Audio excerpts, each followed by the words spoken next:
بسم اللہ الرحمن الرحیم۔ السلام علیکم دوستو۔ حضور اکرم صلی اللہ علیہ وسلم کی پیدائش سے صرف 55 دن پہلے یمن کا بادشاہ ابرہہ ہاتھیوں کی فوج لے کر کعبہ کو ڈھانے کے لیے مکہ پر حملہ آور ہوا تھا۔ اس کا سبب یہ تھا کہ ابرہہ نے یمن کے دارالسلطنت صنعان میں ایک بہت ہی شاندار اور عالی شان گرجا گھر بنایا اور یہ کوشش کرنے لگا کہ عرب کے لوگ بجائے خانہ کعبہ کے یمن آ کر اس گرجا گھر کا حج کیا کریں۔ جب مکہ والوں کو یہ معلوم ہوا تو قبیلہ کرانہ کا ایک شخص غیظ و غضب میں جل کر یمن گیا اور وہاں کے گرجا گھر میں پہانہ بھر کر اس کو نجاست سے لت پت کر دیا۔ جب ابرہہ نے یہ واقعہ سنا تو وہ تحش میں آ کر خود سے باہر ہو گیا اور خانہ کعبہ کو ڈھانے کے لیے ہاتھیوں کی فوج لے کر مکہ پر حملہ آور ہوا، اور اس کی فوج کے اگلے دستے نے مکہ والوں کے تمام اونٹوں اور دوسرے مویشیوں کو چھین لیا۔ اس میں 200 اور 400 اونٹ حضرت عبد المطلب کے بھی تھے۔ حضرت عبد المطلب کو اس واقعہ سے بہت رنج پہنچا، چنانچہ آپ اس معاملہ میں گفتگو کرنے کے لیے اس کے لشکر میں تشریف لے گئے۔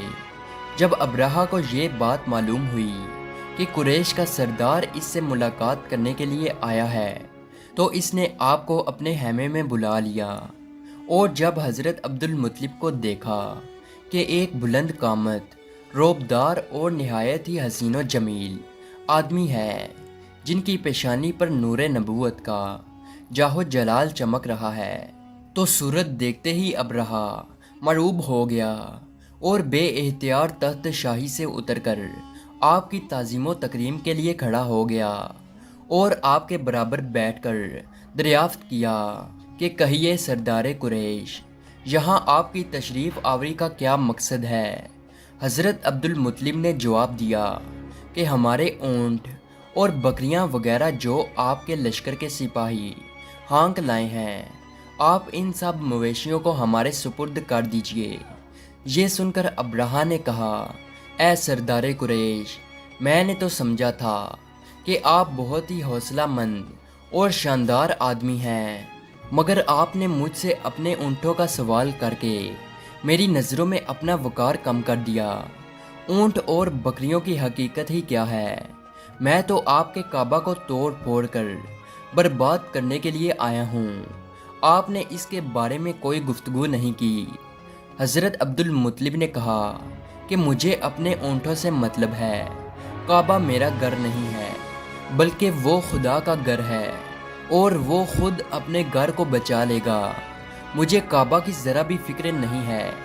یہ سن کر ابرہہ اپنے فرعونی لہجے میں کہنے لگا، اے سردار مکہ، سن لیجئے، میں کعبہ کو ڈھا کر اس کی اینٹ سے اینٹ بجا دوں گا اور روح زمین سے اس کا نام و نشان مٹا دوں گا، کیونکہ مکہ والوں نے میرے گرجا گھر کی بڑی بے حرمتی کی ہے، اسی لیے میں اس کا انتقام لینے کے لیے کعبہ کو گرا دینا ضروری سمجھتا ہوں۔ حضرت عبد المطلب نے فرمایا کہ پھر آپ جانیں اور خدا جانے میں آپ سے سفارش کرنے والا کون۔ اس گفتگو کے بعد ابرہہ نے تمام جانوروں کو واپس کر دینے کا حکم دے دیا، اور حضرت عبد المطلب تمام اونٹوں اور بکریوں کو ساتھ لے کر اپنے گھر چلے آئے اور مکہ والوں سے فرمایا، تم لوگ اپنے اپنے مال مویشیوں کو لے کر مکہ سے باہر نکل جاؤ۔ مکہ والوں سے یہ کہہ کر پھر خود اپنے خاندان کے چند آدمیوں کو ساتھ لے کر خانہ کعبہ میں گئے اور دروازے کا حلقہ پکڑ کر انتہائی بے قراری اور گریہ و ازاری کے ساتھ بارگاہ الہی میں دعا مانگنے لگے، اے اللہ، بے شک ہر شخص اپنے اپنے گھر کی حفاظت کرتا ہے، لہٰذا تو بھی اپنے گھر کی حفاظت فرما، اور صلیب والوں اور صلیب کے پجاریوں کے مقابلے میں اپنے اطاعت شاروں کی مدد فرما۔ حضرت عبد المطلب نے یہ دعا مانگی اور اپنے خاندان والوں کے ساتھ پہاڑی کی چوٹی پر چڑھ گئے اور خدا کی قدرت کا جلوہ دیکھنے لگے۔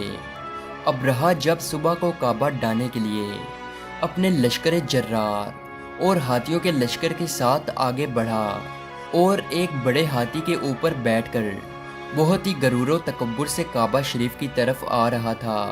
ان ہاتھیوں میں سے ایک سب سے بڑا ہاتھی تھا جس کے اوپر ابرہہ بیٹھا ہوا تھا۔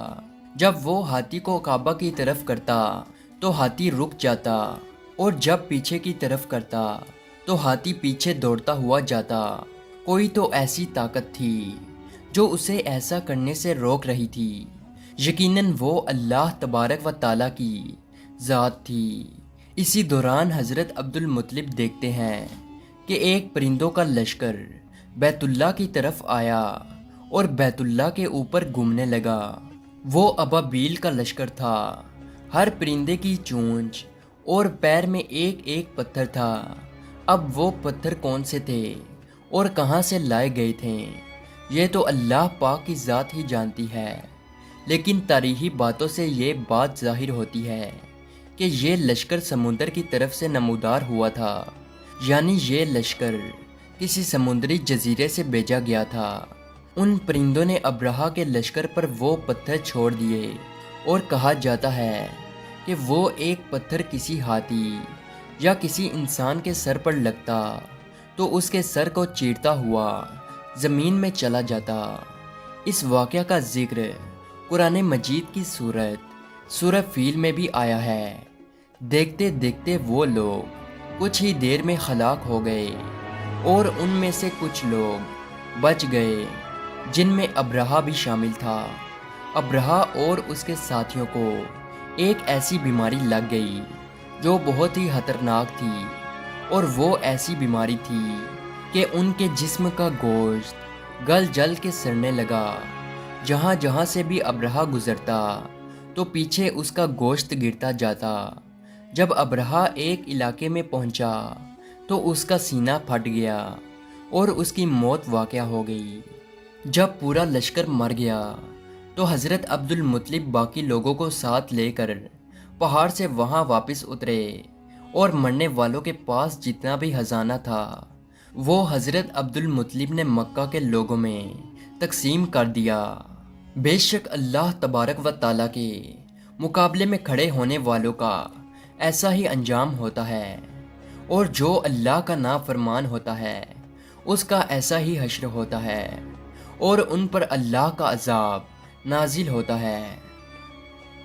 امید ہے آج کی ویڈیو آپ کو اچھی لگی ہو، تو اسے لائک اور سبسکرائب ضرور کیجیے گا۔ ملتے ہیں ایک اور ویڈیو کے ساتھ، تب تک کے لیے اللہ حافظ۔